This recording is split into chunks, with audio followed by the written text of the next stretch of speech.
Sizin özgemenin hiç kimim yoktur. Bu hayatta yaptığım sevgilim o siz. Sizin özgemenin var hiç kimim yoktur. Kimin yarın küsben olurman yalnız.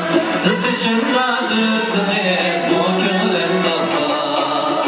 Jürgümden oldu siz sevgili gönlüm. Muhabbetim bahari yoramaz bile. Ay ay, muhabbetim bahari yoramaz bile.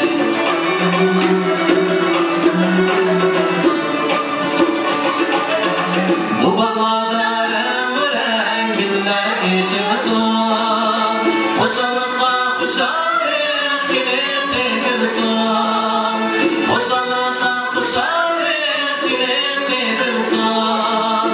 Bileydim gözügen arzum bırakma.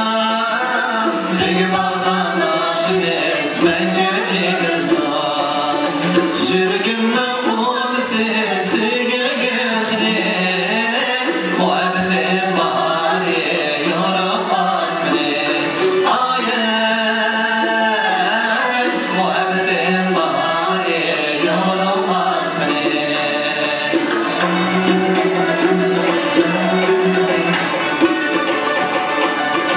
Düşmesiz gelişimden tanışan beni yar. Sizin özgemenin var hiç kimim yoktur.